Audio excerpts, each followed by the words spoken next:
దేశవ్యాప్తంగా sensation create చేసిన దాద్రి ఇన్సిడెంట్లో మరో ట్విస్ట్ బయటపడింది. చనిపోయిన అఖ్లాక్ ఇంట్లో దొరికింది ఆవు మాంసమేనని స్పష్టమైంది. అది మేక మాంసమేనని గతంలో యూపీలోని వెటర్నరీ డిపార్ట్మెంట్ రిపోర్ట్ ఇవ్వగా ఇప్పుడు ఫోరెన్సిక్ రిపోర్ట్లో ఆవు మాంసమని తేలడం సంచలనంగా మారింది. దాద్రి ఇన్సిడెంట్ గతేడాది దేశవ్యాప్తంగా సంచలనం సృష్టించిన ఇష్యూ. ఉత్తరప్రదేశ్లోని దాద్రిలో మహమ్మద్ అఖ్లాక్ కుటుంబం ఆవు మాంసాన్ని నిల్వ ఉంచిందనే అనుమానంతో కొంతమంది లోకల్ లీడర్స్ ఆయన ఇంటిపై దాడి చేశారు. అఖ్లాక్ ను బయటకు తీసుకొచ్చి కొట్టారు. ఈ దాడిలో తీవ్రంగా గాయపడిన అఖ్లాక్ చనిపోగా కుమారుడికి గాయాలయ్యాయి.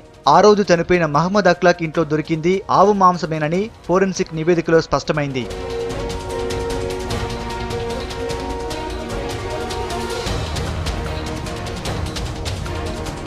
దాద్రి ఘటన తర్వాత దేశవ్యాప్తంగా గో హత్యపై నిషేధం, మత అసహనంపై తీవ్ర చర్చ జరిగింది. అయితే మహమ్మద్ అఖ్లాక్ ఇంట్లోని ఫ్రిడ్జ్ లో నిల్వ ఉంచిన మాంసాన్ని ఫోరెన్సిక్ పరీక్షల కోసం దేశంలోని పలు ల్యాబ్స్ కు పంపారు. యూపీ ప్రభుత్వం నిర్వహించిన వెటర్నరీ ల్యాబ్ పరీక్ష నివేదికలో అది మేక మాంసంగా తేల్చారు. ఇప్పుడు బయటకు వచ్చిన ఫోరెన్సిక్ రిపోర్టులో మాత్రం అది ఆవు మాంసమేనని స్పష్టమైంది. దీంతో ఈ కేసు మరో మలుపు తిరిగింది.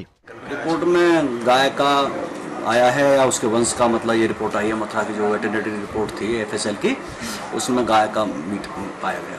अभी ये तो देखो इस समय नहीं बताया जाए क्योंकि हमारा विचारण चल रहा है मुकदमे का और इसमें डिफेंस के हम वकील हैं, तो इसलिए अभी हम इस स्तर पर इस चीज़ को नहीं बता सकते आपको हम क्या करेंगे, क्या स्टेप लेंगे, वो हमारा एक क्लाइंट का भी वो है. కేసులో స్థానిక బీజేపీ నేతతో పాటు 18 మందిని గతంలో అరెస్ట్ చేశారు. అయితే ఫోరెన్సిక్ రిపోర్టుపై అఖ్లాక్ సోదరులు అభ్యంతరం వ్యక్తం చేస్తున్నారు.